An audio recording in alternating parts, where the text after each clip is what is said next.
ओम दुर्गाय नमः। आप सभी भक्तों पर माता रानी की कृपा सदा सर्वदा बनी रहे। भक्तों, श्रवण करेंगे मासिक दुर्गा अष्टमी की व्रत कथा। भक्तों, मासिक दुर्गा अष्टमी का व्रत हर महीने की शुक्ला पक्ष की अष्टमी तिथि को मनाया जाता है। यह व्रत माँ दुर्गा को समर्पित है और श्रावण मास में पड़ने वाली मासिक दुर्गा अष्टमी का विशेष महत्व है। जो भक्त इस व्रत को बड़े ही श्रद्धा से करते हैं, उन भक्तों पर माता की कृपा से रोग, शोक और भय दूर हो जाते हैं। घर परिवार में सुख शांति आती है। विशेष रूप से स्त्रियों को संतान सुख, सौभाग्य और रक्षा का वरदान मिलता है। घर में दरिद्रता दूर होती है और लक्ष्मी का वास होता है। भक्तों, कथा शुरू करने से पहले हम माता रानी से प्रार्थना करते हैं। तो अपने हाथों को जोड़िए और माता रानी के चरणों का ध्यान कीजिए और इस प्रकार कहिए, हे माँ भगवती, आप सर्वशक्ति स्वरूपा है। मेरी वाणी में शक्ति दीजिए, मेरी श्रद्धा को सच्चा बनाइए। मैं जो भी कथा को सुन रही हूँ या कह रही हूँ, उसमें आपके चरणों की भक्ति झलके। मेरे व्रत को स्वीकार करे और जीवन को पुण्य, शांति और सद्बुद्धि से भर दे। तो भक्तों, अब आइए हम बढ़ते हैं कथा की तरफ। प्रेम से बोलिए जय श्री गणेश। कथा इस प्रकार है। प्राचीन समय की बात है। महाराज धनु के 2 पुत्र थे। उनके नाम रंभ और कर्म थे। उन दोनों की बड़ी प्रतिष्ठा थी। वे दोनों संतानहीन थे, अतः पुत्र प्राप्ति के लिए तपस्या करने लगे। उन्होंने कई वर्षों तक तपस्या की। पंचनंद के पावन जल में तपस्या आरंभ हुई। रंभ जल के अंदर दुष्कर तप करने लगा।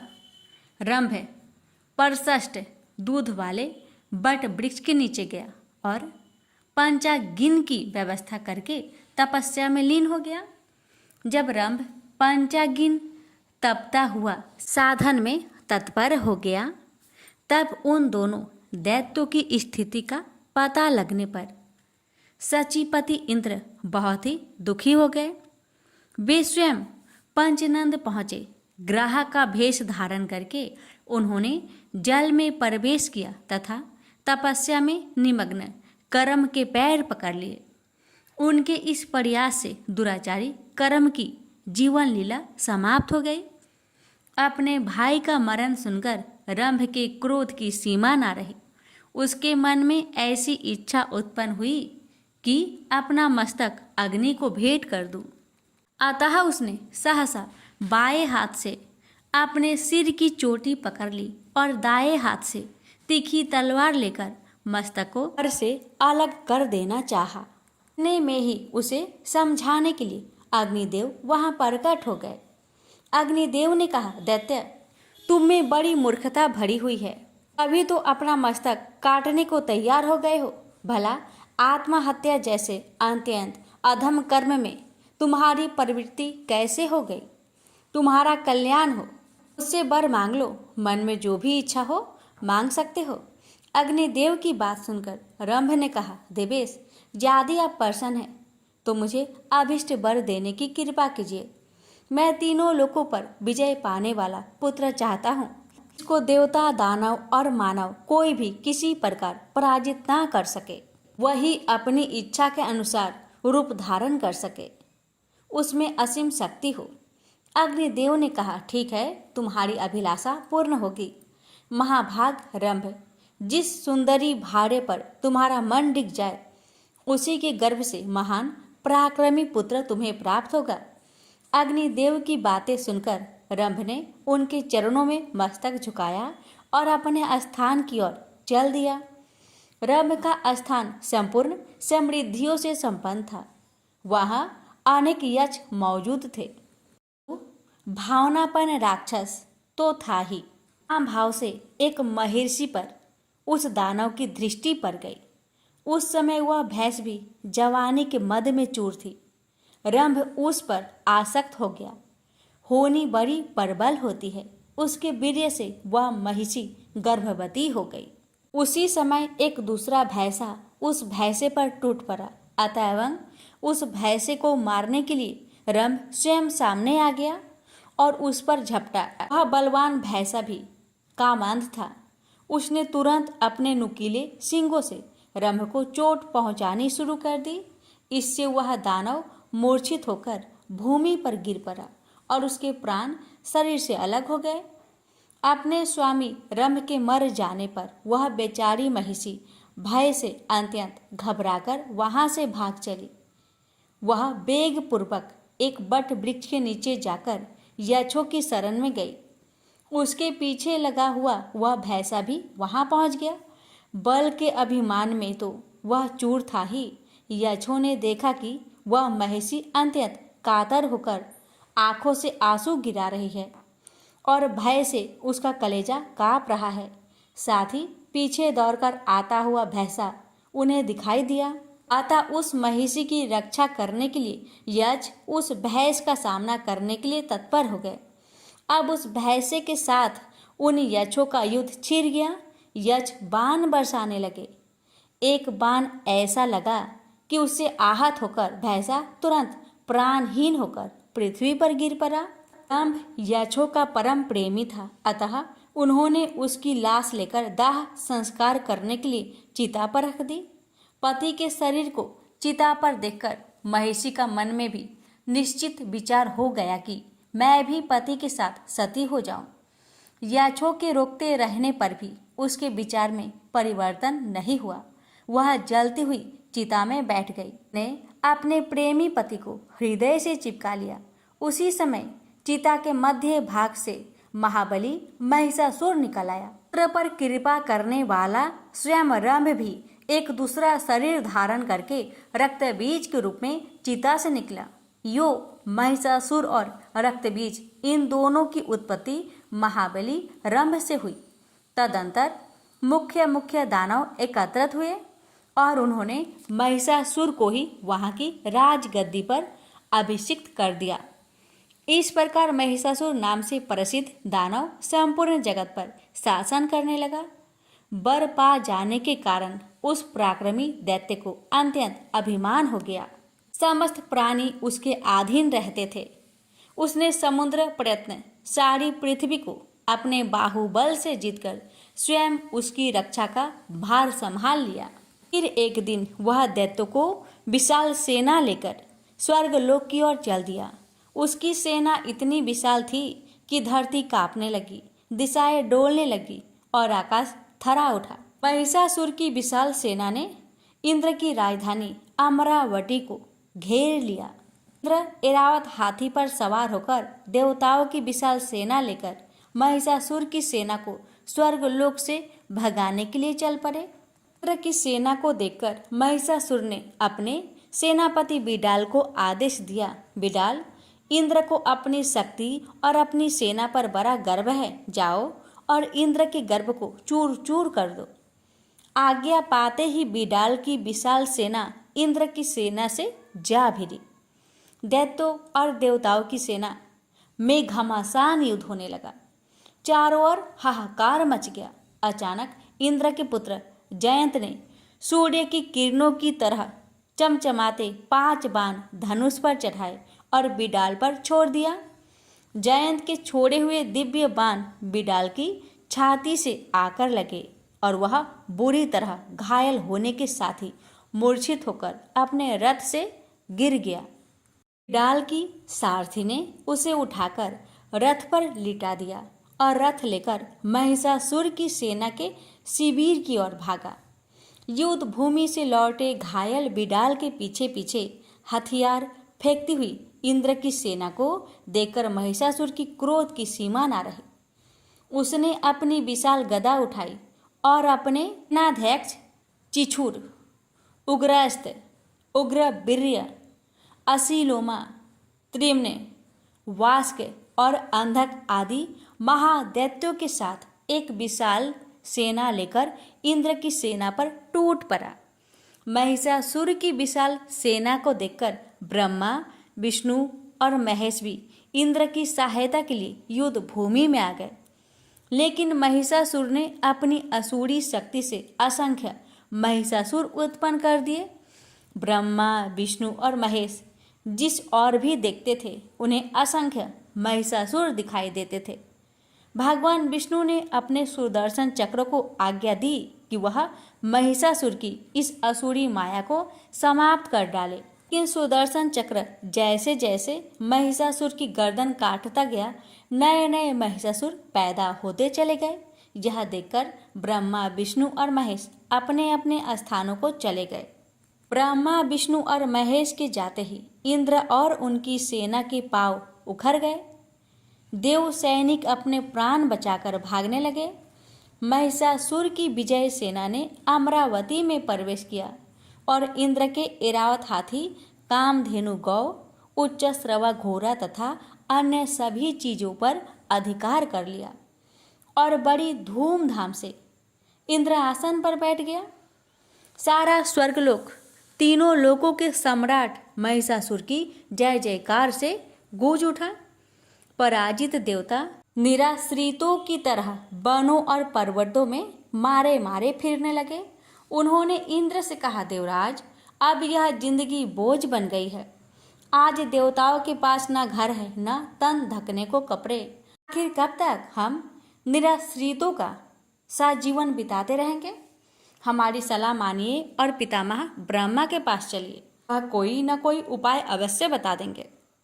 सभी देवताओं के आग्रह पर इंद्र अपने साथी देवताओं के साथ ब्रह्मा जी के पास पहुंचे। इंद्र बोले, पितामह, इंद्र आसन पर अधिकार कर लेने के बाद भी महिषासुर के अत्याचारों का अंत नहीं हुआ है, कोई उपाय बताइए।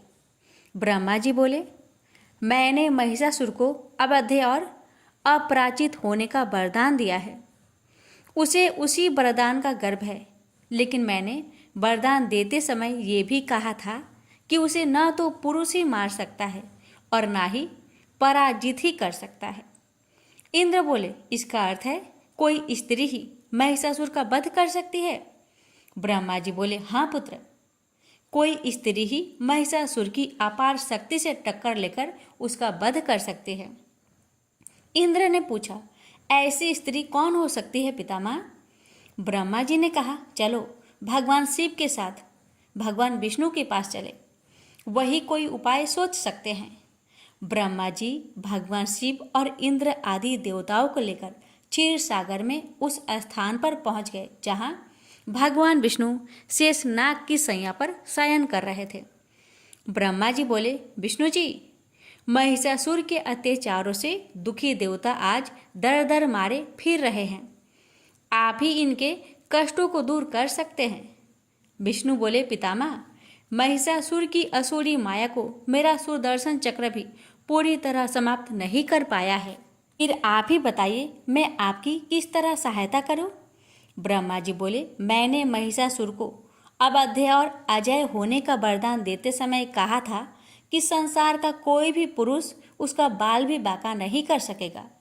विष्णु जी बोले, इसका अर्थ है कि कोई नारी ही इस महादैत्य महिषासुर का वध कर सकती है। तब तो माँ भगवती के अतिरिक्त और कोई महिषासुर का वध नहीं कर सकता। वही योग निद्रा है, वही आदि शक्ति है। मुझ में, ब्रह्मा जी और शिव जी में जो भी शक्ति और सामर्थ्य है, माँ भगवती की दी हुई है। हमें माँ भगवती की ही स्तुति करनी चाहिए। वही संसार को महिषासुर के अत्याचारों से मुक्ति दिला सकती है। भगवान विष्णु की सलाह मानकर सभी देवता समुद्र तट पर आ गए और माँ भगवती की स्तुति करने लगे। तभी आकाशवाणी हुई, हे देवताओं, तुम सभी अपना अपना तेज एकत्र करो, मैं सगुण रूप धारण करके तुम्हारा उद्धार करूंगी। आकाशवाणी सुनकर ब्रह्मा, विष्णु और शिव के साथ अन्य सभी देवताओं का तेज इकट्ठा होकर जगमगाते पर्वत के रूप में दिखाई देने लगा, जिसकी ज्योति की किरणें लपलपाती लपटों की तरह दसों दिशाओं में फैली हुई थी। फिर वह ज्योतिपुंज बड़ी तेजी से नारी के रूप परिवर्तित होने लगा और उसने देवी का रूप धारण कर लिया। उसके प्रकाश से तीनों लोग जगमगा उठे। देवी का मुख शंकर के तेज से बना था। यमराज के तेज से सिर के बाल निकल आए। भगवान विष्णु के तेज से उनकी भुजाएं उत्पन्न हुई। चंद्रमा के तेज से दोनों स्तन और इंद्र के तेज से कमर पैदा हुई। देवी की जांघें और पिंडलियां वरुण देव के तेज से, नितंब पृथ्वी के तेज से, हाथों की उंगलियां वस्तुओं के तेज से, दोनों चरण ब्रह्मा जी के तेज से, पैरों की उंगलियां सूर्य के तेज से पैदा हुई। प्रजापति के तेज से दांत और अग्नि के तेज से आंखें, संध्या की तेज से भौवें और वायु की तेज से कानों की उत्पत्ति हुई। फिर सभी देवताओं ने देवी को अपने अपने अस्त्र शस्त्र भेंट कर दिए। इसी बीच सूर्य ने देवी के रोम रोम में अपनी किरणों का तेज भर दिया। क्षीर सागर ने 2 दिव्य वस्त्र और उज्जवल हार भेंट किए। समुद्र ने चूड़ामणि, कुंडल, अर्धचंद्र भेंट किए। शेषनाग ने नागहार भेंट किए। अनेक प्रकार के अस्त्र शस्त्रों से सुसज्जित होने के बाद देवी ने कहा, देवताओं, अब तुम सब भय मुक्त हो जाओ। अब महिषासुर आपका कुछ नहीं बिगाड़ पाएगा। मैं बहुत शीघ्र ही उसे मारकर उसके सभी साथी दैत्य को यमलोक पहुंचा दूंगी। तुम जो कुछ खो बैठे हो तुम्हें प्राप्त हो जाएगा। यह कहकर माँ भगवती ने इतनी जोर से अट्टहास किया कि 10 दिशाएं, पृथ्वी और आकाश थर्रा उठे। दानव भयभीत हो उठे और अभिमानी महिषासुर देवी की भयंकर गर्जना सुनकर क्रोध से तमतमा उठा। बोला, हजारों बादलों की गर्जना जैसी भयंकर आवाज किसकी थी? सैनिकों, दौड़कर जाओ और मालूम करो। माँ भगवती के गरजने की आवाज अभी तक गूंज रही थी। उस गूंज का पीछा करते हुए महिषासुर के सैनिक उस स्थान पर पहुंच गए जहां माँ भगवती अपने सिंह के साथ बैठी थी। उस देवी को देखकर महिषासुर के सैनिक भागे भागे महिषासुर की राजसभा में आए। उन्हें देख महिषासुर ने पूछा, कुछ पता चला है सैनिकों? वह आवाज किसकी थी? सैनिक बोले, महाराज, निकट ही पर्वत पर एक ऊंची चट्टान पर एक बहुत ही सुंदर स्त्री बैठी हुई है।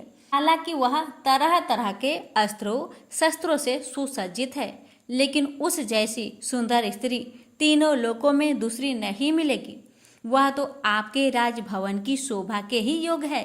सैनिकों की बात सुनकर महिषासुर ने अपने सेनापति चिछुक को आदेश दिया, सेनापति जाओ और उस स्त्री को सम्मान सहित यहाँ ले आओ।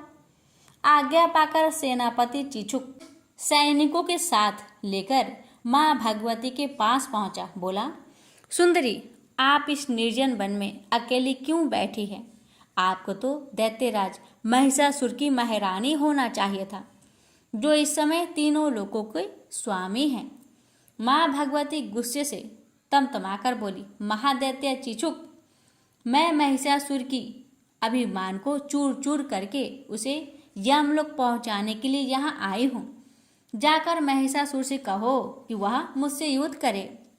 चिछुक ने आकर माँ भगवती का संदेश महिषासुर को सुनाया तो वह क्रोध से तलमलाकर बोला, सेनापति चिछुक, अपने साथ एक विशाल सेना लेकर जाओ। मेरा विचार है कि वह सुंदरी उस सेना को देखते ही भयभीत हो उठेगी और चुपचाप तुम्हारे साथ चली आएगी।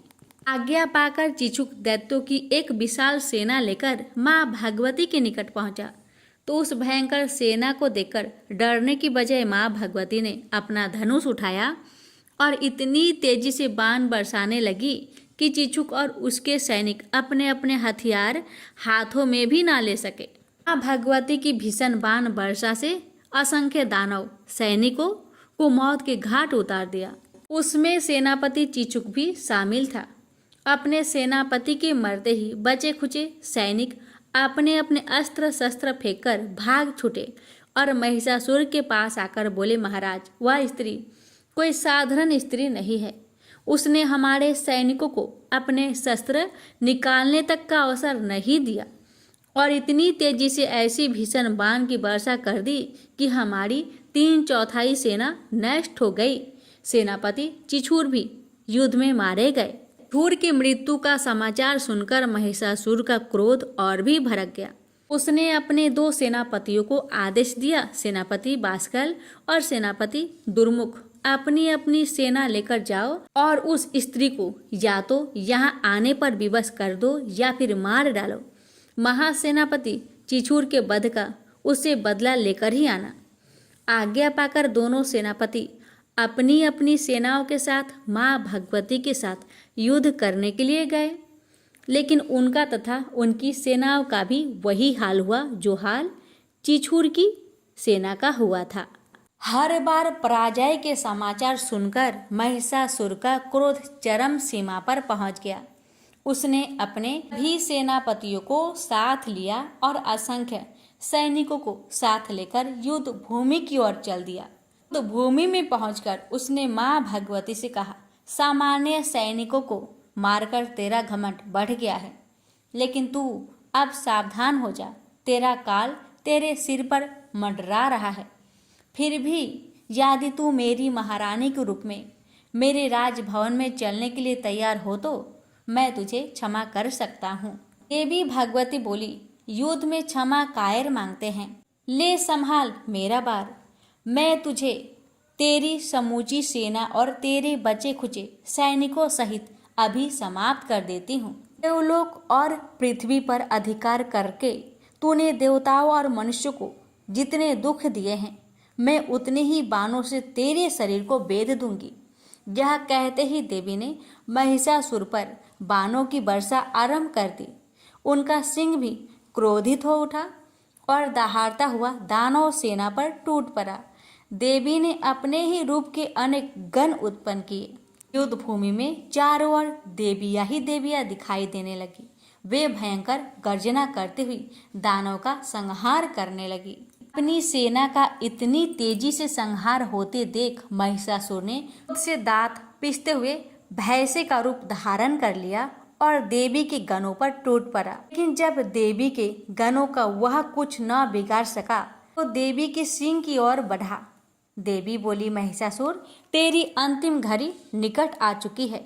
जब तक मैं मधुपान करती हूँ तब तक तू और गरज ले। महिषासुर बोला, मूर्ख स्त्री, मैं अजय हूँ। संसार का बड़े से बड़ा योद्धा भी ना तो मुझे मार सकता है न पराजित कर सकता है। जैसी स्त्री में भला इतनी सामर्थ्य कहाँ जो तीनों लोकों के स्वामी महिषासुर से टक्कर ले सके। देवी बोली, मूर्ख, पितामह ब्रह्मा ने तुझे जो वरदान दिया था वह वरदान नहीं, श्राप था।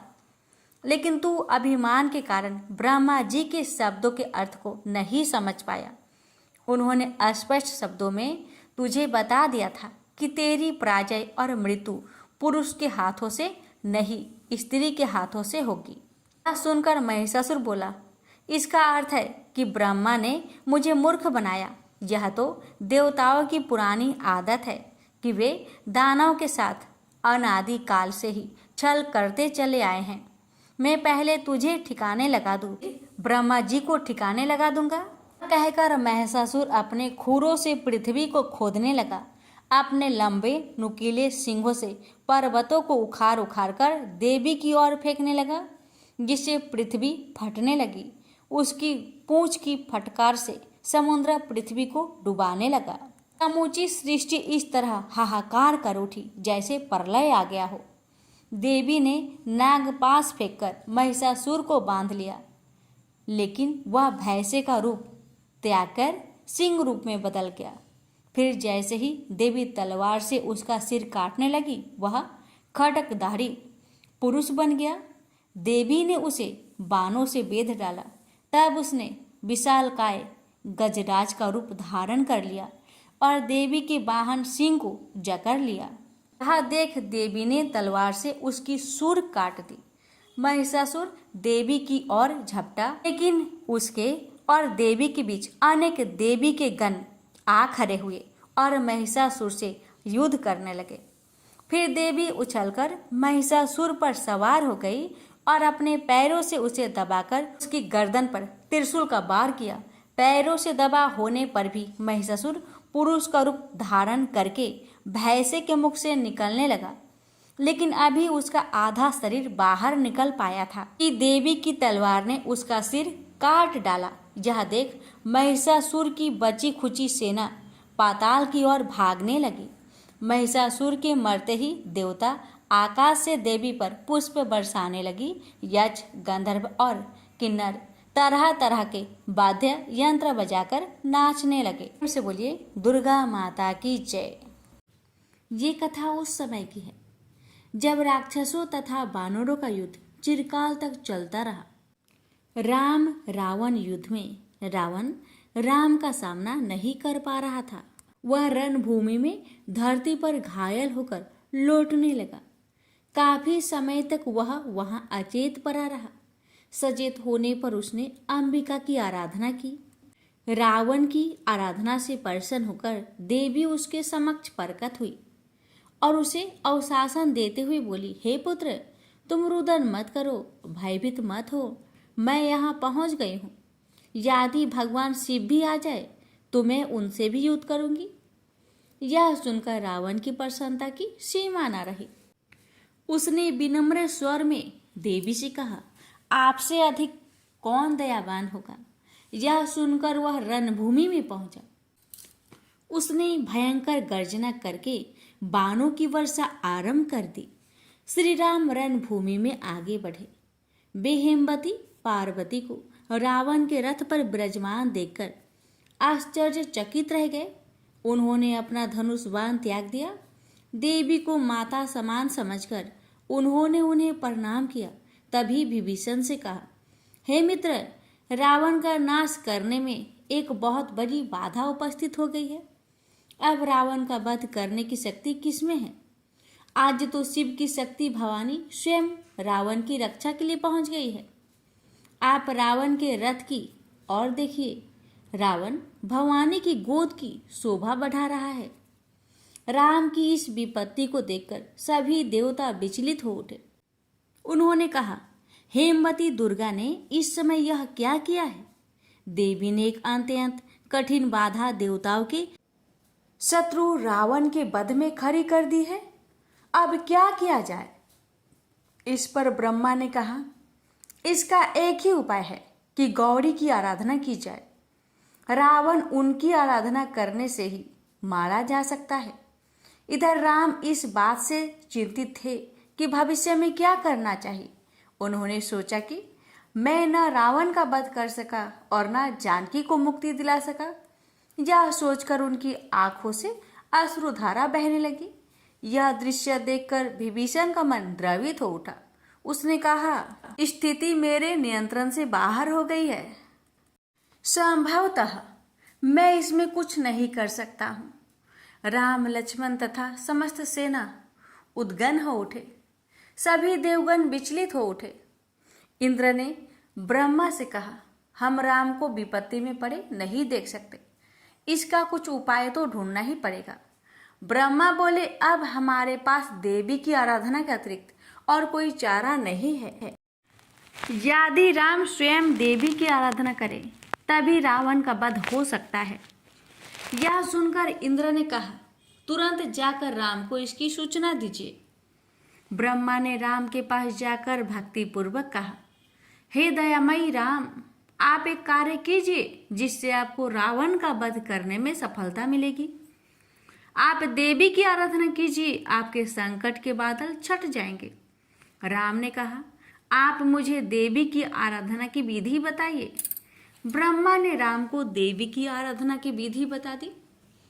ब्रह्मा का परामर्श सुनकर राम बहुत प्रसन्न हुए। रात्रि के अंत में राम जाके उन्होंने स्नान किया तथा देवी के कल्प का ब्रह्मा के परामर्श के अनुसार अनुष्ठान किया। देवी की आराधना करके उन्होंने उनकी स्तुति की। चंडी देवी की स्तुति करने के पश्चात राम ने एक उत्सव किया जिसमें सभी वानरगण जय घोष करते हुए, नित्य गान करते हुए देवी की आराधना करने लगे। राम ने स्वयं मृत्तिका की एक देवी प्रतिमा बनाई। उसकी उन्होंने आरती की ताकि रावण को रणभूमि में जीत सके। राम ने पूजा पद्धति के अनुसार देवी की पूजा की, परंतु देवी के बारे में उनके मन में एक संदेह हुआ। उन्होंने विभीषण से पूछा, देवी को प्रसन्न करने के लिए क्या कुछ करना चाहिए? ऐसा लगता है कि देवी अभी भी मुझसे प्रसन्न नहीं है। मुझे उनकी योजना का सब पता है। सीता की मुक्ति के लिए और कोई उपाय नहीं है। विभीषण ने कहा, भगवान, हमें अपनी मुक्ति के लिए कुछ और कार्य करना चाहिए। हमें देवी को प्रसन्न करने के लिए उन्हें 108 नील कमल भेंट करने चाहिए। वे नील कमल जो देवी को बहुत प्रिय है, उन्हें पाकर देवी अवश्य प्रसन्न हो जाएगी। विभीषण की बात सुनकर श्री राम बोले, नीलकमल कहाँ से मिल सकते हैं, जो पुष्प देवताओं को भी उपलब्ध नहीं है? वे एक साधारण मानव कैसे प्राप्त कर सकता है? मेरे दुर्भाग्य के कारण सभी निमित्त कठिन होते जा रहे हैं। राम को इतना व्यथित देखकर हनुमान ने कहा, प्रभु, आप चिंतित ना हो। संसार में जहां भी वे नीलकमल होंगे, मैं उन्हें अभी जाकर ले आऊंगा। विभीषण ने कहा, वे नीलकमल देवी द में ही मिलते हैं। वहां पहुंचने में 10 वर्ष का समय लगता है। हनुमान ने कहा, आप चिंतित ना हो, मैं अभी जाकर नीलकमल ले आता हूँ। हनुमान को नीलकमल लाने के लिए भेजकर राम ने दुर्गा की स्तुति आरंभ कर दी। राम बहुत समय तक दुर्गा की स्तुति करते रहे। तब तक हनुमान भी 108 नीलकमल के पुष्प तोड़कर वापस लौट आए।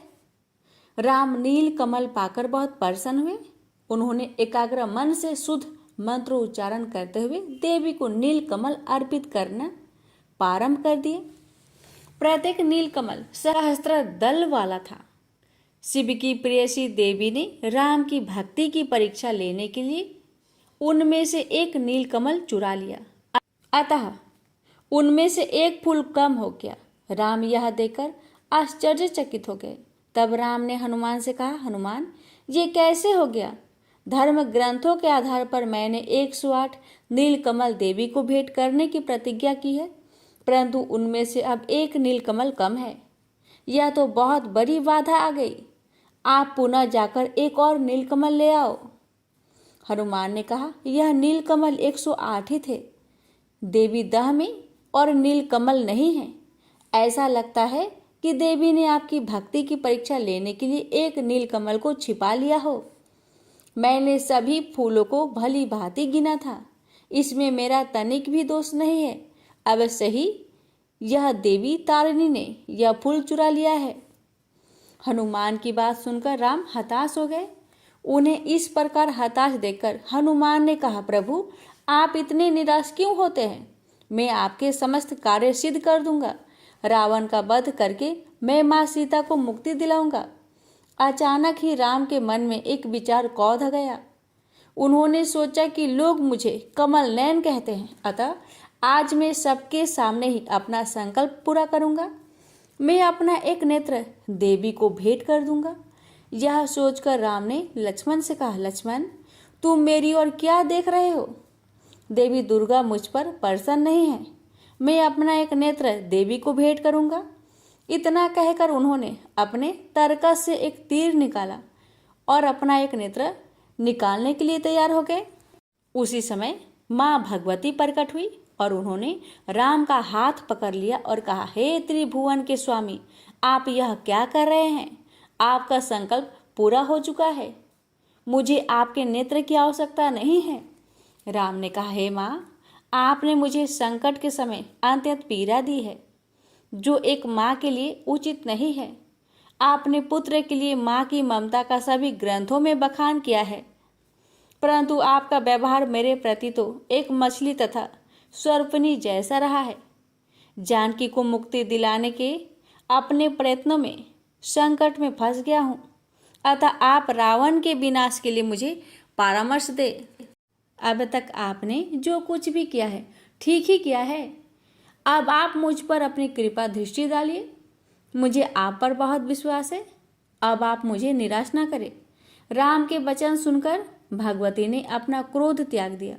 प्रसन्नचित्त से देवी भगवती मधुर वाणी में बोली, हे कृपा सिंधु, भगवान सुनिए।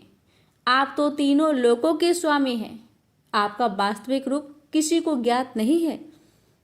जानकी प्रकृति की अवतार है। भगवान शिव के भी आप आराध्य देव हैं। रावण में सीता को रोकने का किंचित मात्र भी बल नहीं है। सीता की मुक्ति के बहाने आपने समुद्र पर सेतु का निर्माण किया जिससे राक्षस नाश को प्राप्त हुए। आप सोचिए, रावण आपका द्वारपाल था।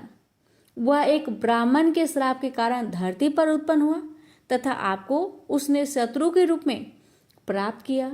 उसके वध के लिए ही आपने धरती पर अवतार लिया है। आपने दुर्गा की पूजा शिक्षा के लिए की है। अब मैं रावण को त्याग कर जा रही हूँ। अब आप उसका वध कर सकते हैं। इतना कहकर देवी विलुप्त हो गई। सभी बानर तथा भालू प्रसन्न होकर नाचने गाने लगे। श्री राम ने 10वें दिन की पूजा करने के पश्चात देवी की प्रतिमा को जल में प्रवाहित कर दिया। उसके पश्चात राम रणभूमि में गए और उन्होंने रावण का वध कर दिया। प्रेम से बोलिए माँ भगवती की जय। दुर्गा कवच पाठ। पौराणिक मान्यता है कि मंत्रों में बहुत शक्ति होती है। अगर इस मंत्रों को सही से पढ़ा जाए तो प्रतिकूल कंपन को अधिक सकारात्मक और आकर्षक कंपन में बदलने की क्षमता होती है। अगर आप अपने चारों ओर फैली नकारात्मकता से परेशान हैं और आपको कोई रास्ता नहीं दिखाई पड़ रहा तो आपको दुर्गा कवच का पाठ करना चाहिए। ऐसा कहा जाता है कि वह व्यक्ति जो ईमानदारी से भक्ति और सही उच्चारण के साथ नियमित रूप से दुर्गा कवच को पढ़ता या सुनता है वह सभी बुराइयों से संरक्षित रहता है। 18 प्रमुख पुराणों में से एक मार्कंडेय पुराण के अंदर दुर्गा कवच देवी कवच के श्लोकों का उल्लेख है। दुर्गा कवच दुर्गा सप्तशती का एक आदित्य स्रोत है। दुर्गा कवच को भगवान ब्रह्मा ने ऋषि मार्कंडेय को सुनाया और इसमें 47 श्लोक शामिल है। इसके बाद 9 श्लोकों में फल श्रुति लिखित है। फल श्रुति का अर्थ होता है कि मंत्रों को सुनने या पढ़ने से क्या फल प्राप्त होता है। दुर्गा कवच का महत्व। दुर्गा कवच में भगवान ब्रह्मा जी ने देवी पार्वती माँ की 9 अलग अलग देवीय रूपों के बारे में बताया है। भगवान ब्रह्मा हर किसी को देवी कवच को पढ़ने या सुनने के लिए देवी माँ का आशीर्वाद मांगने के लिए अनुरोध करते हैं।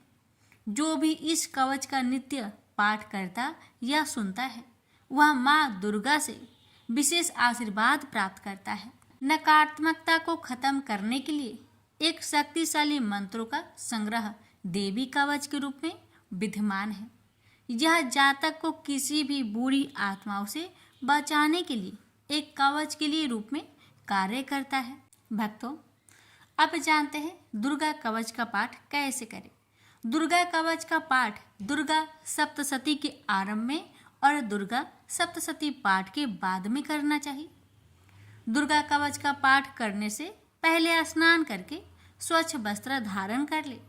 इसके बाद माँ का ध्यान करें और घी का दीप जलाए। दुर्गा कवच का पाठ शुरू करने से पहले अपने मन से सभी दुर्भावनाओं को दूर कर दे और सिर्फ माँ की भक्ति के बारे में विचार करें।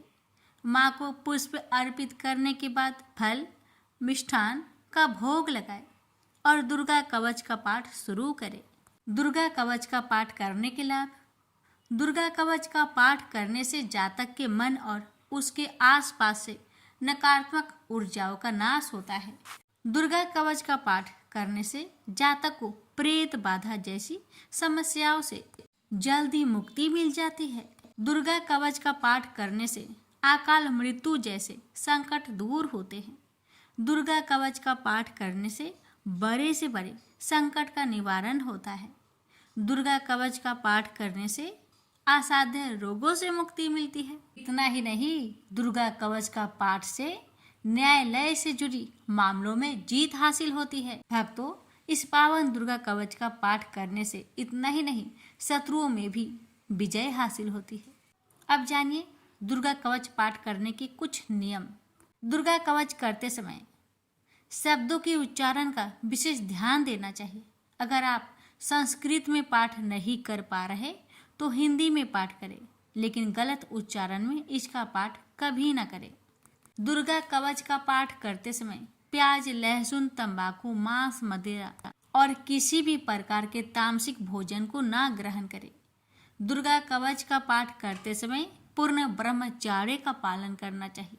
दुर्गा कवच का पाठ करते समय मन में कोई भी छल कपट, लोभ, लालच को नहीं रखना चाहिए और सच्चे मन से माँ की आराधना करनी चाहिए।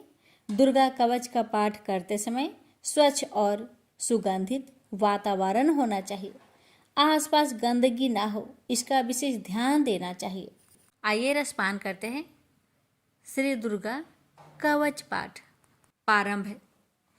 महर्षि मार्कंडेय बोले, हे पितामह, संसार में जो गुप्त हो और मनुष्यों की सब प्रकार से रक्षा करता हो और जो आपने किसी को आज तक न बताया हो, वह कवच मुझे बताइए। श्री ब्रह्मा जी कहने लगे, अत्यंत गुप्त व सब प्राणियों की भलाई करने वाला कवच मुझसे सुनो। प्रथम शैलपुत्री, दूसरी ब्रह्मचारिणी, तीसरी चंद्रघंटा, चौथी कुष्मांडा, पांचवी स्कंद माता, छठी कात्यायनी, सातवीं कालरात्रि, आठवीं महागौरी, नौवीं सिद्धिदात्री। यह देवी की 9 मूर्तियां हैं और यह 9 दुर्गा कहलाती है। आग में जलता हुआ, रण में शत्रु से घेरा हुआ, विषम संकट में फंसा हुआ मनुष्य आदि दुर्गा के नाम का स्मरण करे तो उनको कभी भी कोई हानि नहीं होती। रण में उसके लिए कुछ भी आपत्ति नहीं और ना उसे किसी प्रकार का दुख या डर ही होता है। हे देवी, जिसने श्रद्धा पूर्वक तुम्हारा स्मरण किया है उसकी वृद्धि होती है और जो तुम्हारा चिंतन करते हैं उनकी तुम निस्संदेह रक्षा करने वाली हो। चामुंडा प्रेत पर, वारही भैंसे पर, ऐन्द्री हाथी पर, वैष्णवी गरुड़ पर आसन जमाती है। हे महेश्वरी बैल पर, कौमारी मोर पर और हाथ में कमल लिए हुए विष्णुप्रिया लक्ष्मी जी की कमल के आसन पर विराजती है। बैल पर बैठी हुई ईश्वरी देवी ने श्वेत रूप धारण कर रखा है और ब्रह्मी देवी हंस पर बैठती है और सब प्रकार के आभूषणों से विभूषित है।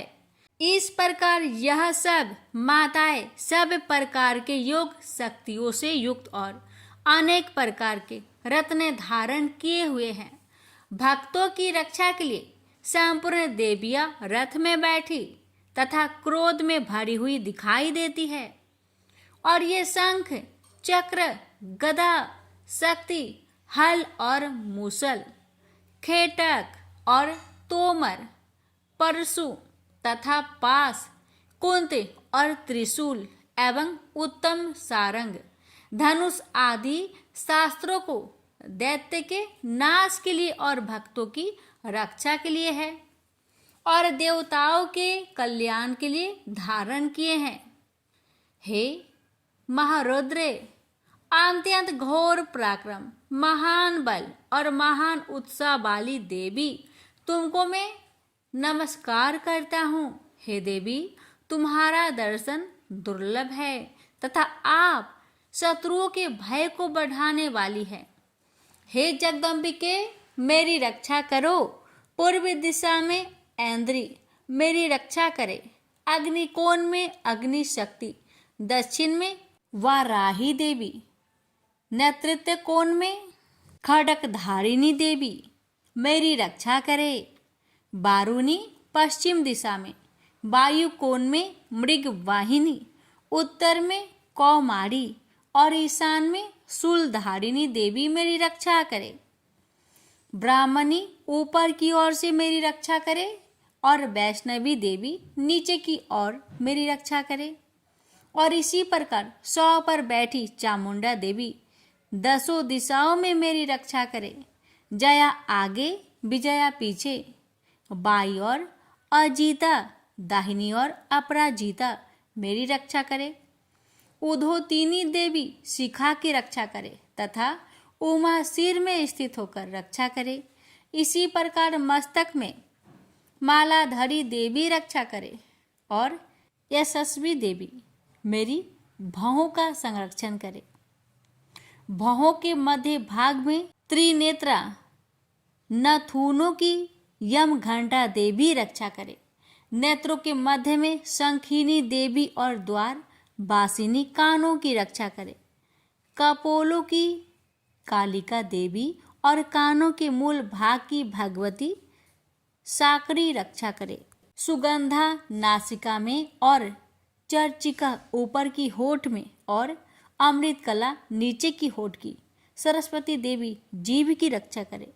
कौमारी देवी दांतों की और चंडिका कंठ परिवेश की रक्षा करे। चित्र घंटा गले की घंटी की और महामाया तालू की रक्षा करे। कामाक्षी ठोड़ी की सर्वमंगला बानी की रक्षा करे। भद्रकाली गर्दन की और धनुर्धरी पीठ के मेरुदंड की रक्षा करे। कंठ के बाहरी भाग की नीलग्रीवा और कंठ की नली की नलकुबरी रक्षा करे। दोनों कानों की खाडिंगिनी और वज्रधारिणी मेरी दोनों बाहों की रक्षा करे। दंडिनी दोनों हाथों की और अंबिका देवी समस्त उंगलियों की रक्षा करे। शूलेश्वरी देवी संपूर्ण नखों की, कुलेश्वरी देवी पेट की रक्षा करे। महादेवी दोनों स्तनों की, शोक विनाशिनी मन की रक्षा करे। ललिता देवी हृदय की, शूलधारिणी उदर की रक्षा करे। कामिनी नाभि की, गुहोश्वरी गुहा स्थान की, पुतना और कामिका लिंग की और महिषावाहिनी गुदा की रक्षा करे। भगवती खटी भाग में और विंध्यावासिनी घुटनों की रक्षा करे। संपूर्ण इच्छाओं को पूर्ण करने वाली महाबला देवी दोनों पिंडलियों की रक्षा करे। नरसिंही दोनों टकुनों की और तेजसी देवी दोनों पावों के पृष्ठ भाग की, श्रीधरी पावों की अंगुलियों की तथा बासिनी पैर की तलुओं की। दंष्ट्रा करालिनी देवी नखों की, ऊर्ध्व केशविनी केशों की, बागेश्वरी त्वचा की रक्षा करे। रोमा बलियों के छिद्रों की, कौबेरी और त्वचा की बागेश्वरी देवी रक्षा करे। पार्वती देवी रक्त, मज्जा, बसा, मांस, हड्डी की रक्षा करे।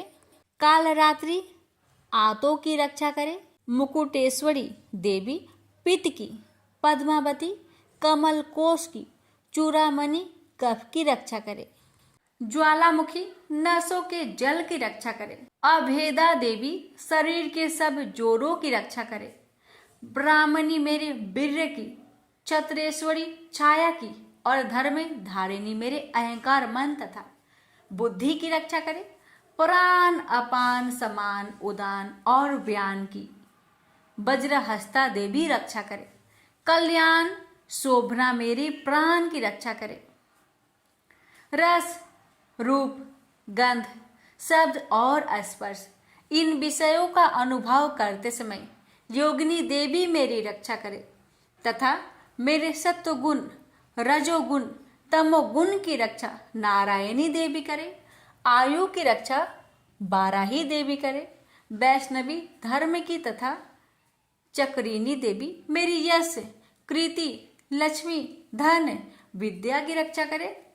इंद्राणी मेरे शरीर की रक्षा करे और हे चंडिके आप मेरे पशुओं की रक्षा करे। महालक्ष्मी मेरे पुत्रों की रक्षा करे और भैरवी मेरी पत्नी की रक्षा करे। मेरे पथ की सुपथा तथा मार्ग की क्षमा करी देवी रक्षा करे। राजा के दरबार में महालक्ष्मी तथा सब और व्याप्त रहने वाली विजया देवी चारों ओर से मेरी रक्षा करे। जो स्थान रक्षा से रहित हो और कवच में रच गया हो उसका पापों का नाश करने वाली जयंती देवी रक्षा करे। अपना शुभ चाहने वाले मनुष्य को बिना कवच के एक पग भी कहीं न जाना चाहिए, क्योंकि कवच रखने वाला मनुष्य जहाँ भी जाता है वहाँ उसे अवश्य धन लाभ होता है तथा विजय प्राप्त करता है। अभीष्ट वस्तु की इच्छा करता है, वह उसको इस कवच के प्रभाव से अवश्य मिलती है और वह इसी संसार में महा ऐश्वर्य को प्राप्त होता है। कवचधारी मनुष्य निर्भय होता है और वह तीनों लोकों में माननीय होता है। देवी का यह कवच देवताओं के लिए भी कठिन है, जो नित्य प्रति नियम पूर्वक तीनों संध्याओं को श्रद्धा के साथ इनका पठन पाठन करता है, उसे देव शक्ति प्राप्त होती है। वह तीनों लोकों को जीत सकता है तथा अकाल मृत्यु से रहित होकर 100 वर्ष तक जीवित रहता है। उसकी लुता, चर्म रोग, विस्फोट आदि समस्त व्याधियां समूल नष्ट हो जाती है। वह अस्थावर, जंगम तथा कृत्रिम विष दूर होकर उनका कोई असर नहीं होता है तथा समस्त अभिचारक प्रयोग और इस तरह के जितने मंत्र तंत्र इत्यादि होते हैं, इस कवच के हृदय में धारण कर लेने पर नष्ट हो जाते हैं। इसके अतिरिक्त पृथ्वी पर विचरने वाला भूचर, नभचर, जलचर प्राणी, उपदेश मात्र से सिद्ध होने वाले निम्न कोटि के देवता, जन्म के साथ प्रकट होने वाले देवता, कुल देवता, कंठमाल आदि डाकिनी शाकिनी, अंतरिक्ष में विचरने वाली अत्यंत बलवती भयानक डाकिनियाँ, गृह भूत, यक्ष, गंधर्व, राक्षस, ब्रह्म राक्षस, बैताल, कुष्मांड और भैरव आदि अनिष्ट कारक देवता भी उस मनुष्य को, जिसने कि अपने हृदय में यह कवच धारण किया हुआ, देखते ही भाग जाते हैं। इस कारण कवच के धारण करने से मान और तेज बढ़ता है। जो मनुष्य इस कवच का पाठ करके उसके पश्चात सप्तशती चंडी का पाठ करता है, उसका यश जगत में विख्यात होता है। और जब तक वन पर्वत और कना आदि इस भूमंडल पर स्थित है, तब तक यह पुत्र पौत्र आदि संतान परंपरा बनी रहती है। फिर देहांत होने पर ऐसा मनुष्य परम पद को प्राप्त होता है, जो देवताओं के लिए भी कठिन है, और अंत में सुंदर रूप को धारण करके भगवान शंकर के साथ आनंद करता हुआ परम मोक्ष को प्राप्त होता है। प्रेम से बोलिए जय माता दी। माता, इस दुर्गा कवच पाठ करने में हमसे अगर कोई गलती हुई हो उसे क्षमा करे। हे माता, कथा कहने वाले पर, सुनने वाले पर अपनी कृपा बनाए रखे। जय माता दी। अब भक्तों रसपान करेंगे अर्थ और गला श्रोतम। मार्कंडेय जी कहते हैं, जयंती मंगला काली, भद्र काली, कपालिनी, दुर्गा, क्षमा शिवा, धात्री, स्वाहा और स्वधा, इन नामों से प्रसिद्ध देवी, तुम्हें मैं नमस्कार करता हूँ। हे देवी, तुम्हारी जय हो। प्राणियों के संपूर्ण दुख हरने वाली तथा सब में व्याप्त रहने वाली देवी, तुम्हारी जय हो। काल रात्रि, तुम्हें नमस्कार है। मधु और केटभ दैत्य का वध करने वाली, ब्रह्मा को वरदान देने वाली देवी, तुम्हें नमस्कार है। तुम मुझे रूप दो, जय दो, यश दो और काम क्रोध आदि शत्रुओं का नाश करो। महिषासुर का नाश करने वाली तथा भक्तों को सुख देने वाली देवी, तुम्हें नमस्कार है। तुम मुझे सुंदर स्वरूप दो, विजय दो और मेरे शत्रुओं को नष्ट करो। हे रक्त बीज का वध करने वाली, हे चंड मुंड को नाश करने वाली, तुम मुझे रूप दो, जय दो, यश दो और काम क्रोध आदि शत्रुओं का नाश करो। हे शुभ, निशुभ और धूम्राक्ष राक्षस का मर्दन करने वाली देवी, मुझको स्वरूप दो, विजय दो और मेरे शत्रुओं का नाश करो। हे पूजित चरण युगल वाली देवी, हे संपूर्ण सौभाग्य प्रदान करने वाली देवी, तुम रूप दो, जय दो, यश दो और काम क्रोध आदि शत्रुओं का नाश करो। हे देवी, तुम्हारे रूप और चरित्र अमित है, तुम सब शत्रुओं का नाश करने वाली हो। मुझे रूप, जय, यश दो और काम क्रोध आदि शत्रुओं का नाश करो। पाप को दूर करने वाली चंडिके, इस संसार में जो भक्ति से तुम्हारा पूजन करते हैं उनको तुम रूप तथा विजय और यश दो तथा उनके शत्रुओं का नाश करो। रोगों का नाश करने वाली चंडिके जो भक्ति पूर्वक तुम्हारी पूजा करते हैं उन्हें रूप दो, यश दो और उनके काम क्रोध आदि शत्रुओं का नाश करो। हे चंडिके, इस संसार में जो भक्ति से तुम्हारी पूजा करते हैं उनको तुम विजय और यश दो तथा उनके शत्रुओं का नाश करो। हे देवी, मुझे सौभाग्य दो और आरोग्य दो, परम सुख दो, रूप दो, जय दो, यश दो और मेरे काम क्रोध आदि शत्रुओं का नाश करो। हे देवी, जो मुझसे वैर रखते हैं उनका नाश करो और मुझे अधिक बल प्रदान कर रूप, जय, यश दो और मेरे शत्रुओं का संहार करो। हे देवी, मेरा कल्याण करो और मुझे उत्तम संपत्ति प्रदान करो। रूप, जय, यश दो और काम क्रोध आदि शत्रुओं का नाश करो। हे देवता तथा राक्षसों के मुकुट रत्नों से स्पर्श किए हुए चरणों वाली देवी, हे अंबिके, मुझे रूप दो, विजय तथा यश दो और मेरे शत्रुओं का नाश करो। और हे देवी, अपने भक्तों को विद्वान, कीर्तिवान और लक्ष्मीवान बनाओ और उन्हें रूप दो, उन्हें जय दो और उनके शत्रुओं का नाश करो। हे प्रचंड दैत्यों के अभिमान का नाश करने वाली चंडिके, मुझे शरणागत को रूप दो, विजय दो, यश दो और मेरे शत्रुओं का नाश करो। हे चार भुजाओं वाली, हे ब्रह्मा द्वारा प्रशंसित परमेश्वरी, आप मुझे रूप दो, जय दो, यश दो और मेरे शत्रुओं को नष्ट करो। निरंतर भक्ति से भगवान विष्णु से सदा स्तुति की हुई हे अंबिके, रूप, यश, जय दो और मेरे शत्रुओं को नष्ट करो। हिमाचल कन्या पार्वती के भगवान शंकर से स्तुति की हुई है परमेश्वरी, मुझे रूप, जय, यश दो और मेरे शत्रुओं का नाश करो। इंद्राणी के पति इंद्र के द्वारा सद्भाव से पूजित होने वाली परमेश्वरी, मुझे तुम रूप दो, जय दो, यश दो और काम क्रोध आदि शत्रुओं को नष्ट करो। प्रचंड भुजदंड से दैत्यों के घमंडों को नष्ट करने वाली, मुझे रूप दो, जय दो, यश दो और मेरे शत्रुओं का नाश करो। हे देवी, तुम अपने भक्तों को सदा असीम आनंद देती हो। मुझे रूप, जय, यश दो और मेरे काम क्रोध आदि शत्रुओं को नष्ट करो। देवी, मेरी इच्छा अनुसार चलने वाली सुंदर स्त्री मुझे प्रदान करो कि संसार सागर से तरने वाली तथा उत्तम कुल में उत्पन्न हुई हो। जो मनुष्य पहले इस स्रोतम का पाठ करता है और फिर सप्तशती रूपी महास्रोत का पाठ करता है, वह सप्तशती की जप संख्या से मिलने वाले श्रेष्ठ फल को प्राप्त होता है और उसके साथ ही उसे प्रचुर धन भी प्राप्त होता है। प्रेम से बोलिए जय माता दी। भक्तों, रसपान करे अर्थ किलक स्रोतम।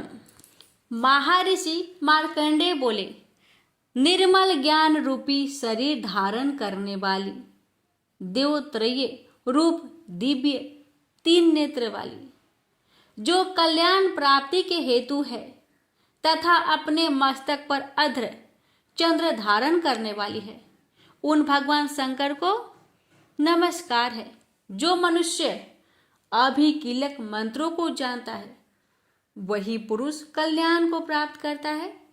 जो अन्य मंत्रों को जाप कर केवल सप्तशती स्रोत से ही देवी की स्तुति करता है, उसको इससे ही देवी की सिद्धि हो जाती है। उन्हें अपने कार्य की सिद्धि के लिए दूसरे की साधना करने की आवश्यकता नहीं रहती। बिना जप के ही उनके उच्चाटन आदि सिद्ध हो जाते हैं। लोगों के मन में शंका थी कि केवल सप्तशती की उपासना से अथवा सप्तशती को छोड़कर अन्य मंत्रों की उपासना से भी समान रूप से सब कार्य सिद्ध हो जाते हैं। तब इनमें कौन सा श्रेष्ठ साधन है? लोगों की इस शंका को ध्यान में रखकर भगवान शंकर ने अपने पास आए हुए जिज्ञासुओं को समझाया कि यह सप्तशती नामक संपूर्ण स्रोत ही कल्याण कर देने वाला है। इसके पश्चात भगवान शंकर ने चंडिका के सप्तशती नामक स्रोत को गुप्त कर दिया। अतः मनुष्य इसको बड़े पुण्य से प्राप्त करता है। जो मनुष्य कृष्ण पक्ष की 14 अथवा अष्टमी को एकाग्रचित होकर देवी को अपना सर्वस्व समर्पित कर देता है और फिर उसे प्रसाद रूप से ग्रहण करता है, उस पर दुर्गा प्रसन्न होती है, अन्यथा नहीं होती। इस प्रकार सिद्ध के प्रतिबंधक रूप कील के द्वारा भगवान शंकर ने इस स्रोत को कीलित कर रखा है। जो पुरुष इस सप्तशती को निष्कीलन करके नित्य पाठ करता है वह सिद्ध हो जाता है, वही देवों का पार्षद होता है और वह गंधर्व होता है। सर्वत्र विचरते रहने पर भी उस मनुष्य को इस संसार में कहीं कोई डर नहीं होता। वह आप मृत्यु के बस में नहीं पड़ता और मरकर मोक्ष की प्राप्ति हो जाती है। किंतु इस कीलक की विधि को जानकर ही सप्तशती का पाठ करना चाहिए। जो ऐसा नहीं करता वह नष्ट हो जाता है। कीलन और निष्कीलन संबंधी जानकारी के पश्चात ही यह स्रोत निर्दोष होता है और विद्वान पुरुष इस स्रोत का ही पाठ आरंभ करते हैं। स्त्रियों में जो कुछ सौभाग्य आदि दिखाई देता है वह सब इस पाठ की ही कृपा है। इसलिए इस कल्याणकारी स्रोत का सदा पाठ करना चाहिए। इस स्रोत का शनैः पाठ करने से भी स्वलभ फल की प्राप्ति होती है और उच्च स्वर से ही इसका पाठ आरंभ करना चाहिए। जिस देव के प्रसाद से ऐश्वर्य, सौभाग्य, आरोग्य, संपत्ति, शत्रुनाश तथा परम मोक्ष की प्राप्ति होती है, उस देवी की स्तुति मनुष्य को अवश्य करनी चाहिए। हे माता, इस कवच पाठ को कहने में अगर हमसे कोई भूल चूक हुई हो तो मुझे क्षमा करें और इस पाठ को सुनने वाले भक्तों पर अपनी कृपा सदा बनाए रखे और मुझ पर भी अपनी कृपा बनाए रखे। प्रेम से बोलिए जय माता दी।